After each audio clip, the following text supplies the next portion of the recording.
Welcome back, everybody. You're watching the Handyman Business YouTube channel. This channel is all about making money, fixing and remodeling people's houses. This channel focuses on staying small. That means 1 to maybe 3 guys tops. I'm going to talk a little bit later about the 2-man operation and how I used to do it many years ago. A couple weeks ago, we had the Jobber Summit. There were 20,000 people that tuned in to watch it. I was one of them. I saw a lot of you there. I wanted to give you a rundown of my experience. I'm not going to critique the speakers much. That doesn't really do us any good. I'm going to start with the questions that were asked of Gary Vee. But instead of giving you his answers, I'm going to give you my answers to the questions and how they pertain to a small handyman business. Now, keep in mind, the Jobber platform services a lot of different sectors of the home services industry. Is that a mouthful? From people who clean houses, to painting houses, to fixing houses, fixing different components in houses. So his answers had to be a little generalized. I'm going to focus them for you guys. His first little segment was talking about entrepreneurship. I would not consider myself an entrepreneur. I'd say I'm a highly motivated, above average motivated, self-employed business owner. An entrepreneur usually takes on a higher level of financial risk to pursue a business opportunity. I'm a low financial risk type of guy, but I am highly motivated with things that I know that make money. I've got a couple different streams of income. You could call them different businesses. Most of you guys are not entrepreneurs, and you are not highly motivated self-employed guys. You came from being an employee and you think you can do better on your own as being self-employed. And you probably can. What you're going to find is once you start building success, and success is measured in money. Don't let anybody fool you that money is not a measurement of success. It is. And if it's not to you, this probably isn't the place for you. So once that money starts coming in and you know that you're doing better than you ever could as an employee, you're going to get the bug. You're going to get highly motivated to make more money and create more financial security in the future. That's pretty much what happened to me. I didn't intend on making this much money. Didn't think it was possible. But once I started seeing these opportunities, it becomes addicting and it is very rewarding. Big difference between the employee, the entrepreneur, and the highly motivated self-employed guy. Employees think in dollars per hour. Once you come over to self-employed, a lot of people still think in dollars per hour. Something that differs with me is I look at dollars per year. I have the opportunity to work as many hours as I want to get that dollar figure for the year. I can work 60 hours in a week. I can work 100 hours in a week. Most people don't have the opportunity to work 100 hours a week, or 80 or 60 or 50. They're only stuck at 35 to 45, and that's it. I think in larger blocks of time and larger blocks of money. Spring has sprung and summer is just around the corner, and I have a ton of outdoor projects, labor-intensive projects. I gotta build fences.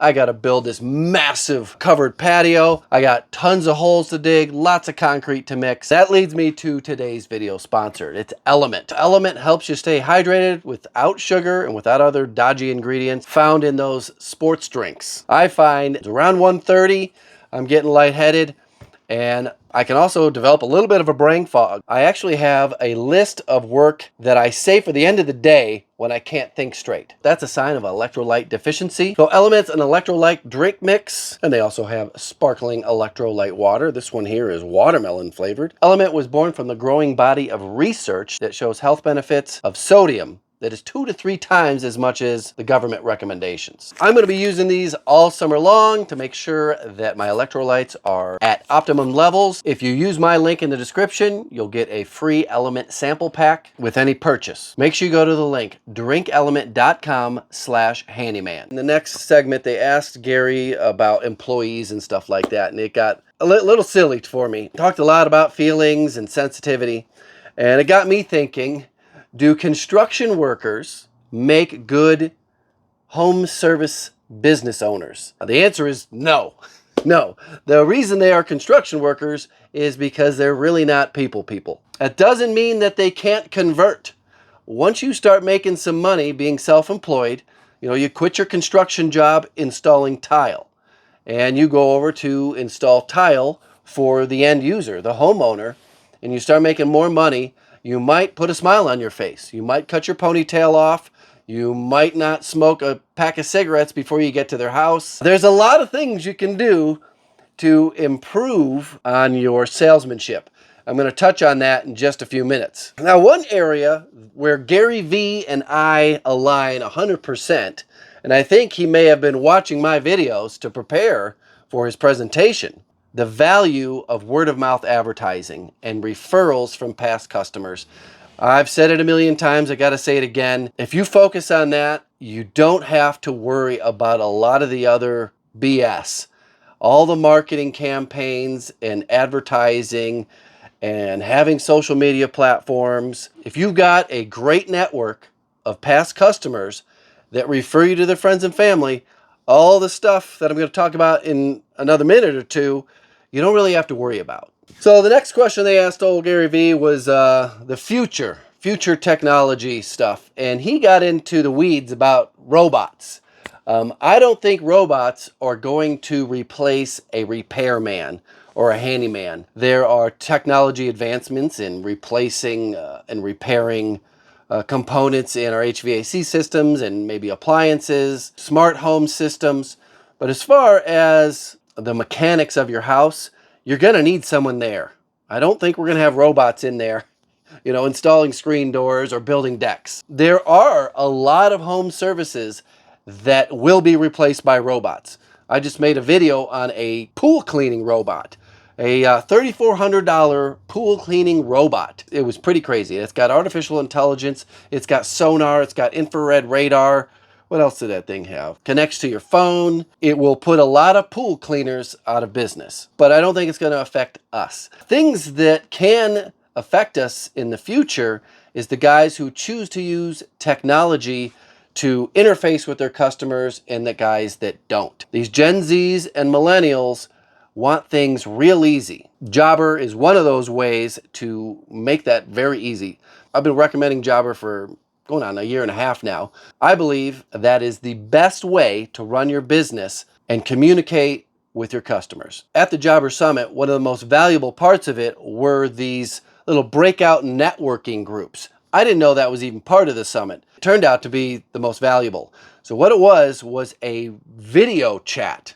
It's hard to describe. It's the first time I've ever been in one, but there's these rows of just guys, handyman, on video in a screen. It's like a multi-person chat room, but you're on video or just audio. I mostly just listened. I wanted to hear what these other guys had to say about Jobber and how they use it. And I'm more confident now in recommending it than I ever have been before. One thing that was mentioned by the guys in the chat room or the video chat room was to get started using it earlier in your business. Don't wait a year, 2 years, 3 years, and then get it. You want to have all your customers in a list on Jobber. That customer list is extremely valuable. Now, you may have a notebook, you may have an Excel spreadsheet, but Jobber makes it so easy to organize. And another benefit that they brought up was you're able to attach pictures of the job before, of the job after, to that customer. And you're going to have these customers for life, 10, 15, 20 years. In fact, next week, I'm going to see a customer that I haven't seen in a long time, but it will be their it'll be their fourth house that they've owned since I started working for them. Hopefully I can make a YouTube video on that project and I get the job and everything goes smoothly. But having that customer list is very valuable. The second most valuable part of the Jobber Summit was one speaker, and he talked about salesmanship. My biggest growth jump in my business, and I started this in 2008-ish, 100% full-time. I think I was 2006-ish, I started doing it part-time. But around 2010 to 12, I hit a plateau. A lot like you guys have hit. And you hear my numbers when I say you can charge this, can charge that. You think, that's unbelievable. Nobody would pay that. I started researching salesmanship. And I'm not very good at teaching salesmanship. I know what I got to do, and I've developed my system based off of my personality. And this guy here, his name is John Margalit, Margalit. His presentation is still available to rewatch on Jobber. You can also look him up on YouTube. I don't know if he's got a full presentation on YouTube or not, but it is a valuable starting point. The name of his presentation was the Sales Secrets to Double Your Revenue in 2025. And I bet a lot of you guys could triple, literally triple the amount of money, your revenue, profits, whatever you want to call it, in 2025 by having your salesmanship down. Like I said, I'm not great at teaching it. I could try to make a video on it. I'd have to write it all out. I just can't articulate it. It's one of those things where you flow into it after you've practiced it and run it so many times. Now, the overall trend of the Jobber Summit from the other speakers, the small industry professionals that have built a business and sold a business, a lot of their presentations were on advertising, marketing to scale the business, to get it big enough to sell. I don't know a lot about that, but I do know a lot about staying self-employed or staying 1 to 2 guys, maybe a third guy. I'm not talking about bringing on an employee or a helper. My experience has been a handyman helper is kind of a liability. A liability. There's not too many ways to say this nicely. So I'm not even going to talk much more about it. If you don't understand, go try to hire a handyman helper and come back and tell me how it went. What I would look for is someone just like you, someone who's in business, someone who has value. They can support themselves, support their family, make a lot of money. They got contacts, they got skill, they've got something to lose. Say, hey, if you ever get a job where you need 2 people, let's work together. I often have jobs where I need help setting a beam or standing up some walls, or maybe I'm building an extra large deck. It would be nice to have another professional to help me out. Maybe we can work out a fee when I come help you on your job and when you come help me on my job. That's what's worked for me in the past. I haven't gone that route in a long, long time, but it has worked for when I needed help or when this guy needed help. We didn't complicate it with 1099s and stuff like that. It was just, this is what I could pay you. This is what I need help doing. And we worked well together, and there is some understanding to work a little extra, when needed, work a little less when needed. I'm interested in your comments. If you attended the Jobber Summit, please put those down below. Where did you find the highest value? Post things that can help other guys in this industry. There'll be a link for Jobber down below, get you 20% off and get you access to those speakers. Like I said, the guy that talked about salesmanship, John Margalit, look him up. Check the link for Element. Ooh, yeah, that's tasty. The link is drinkelement.com/handyman. I'll put it here on the screen. It'll be the first link and the first comment. Stay hydrated. Thanks for watching. Goodbye.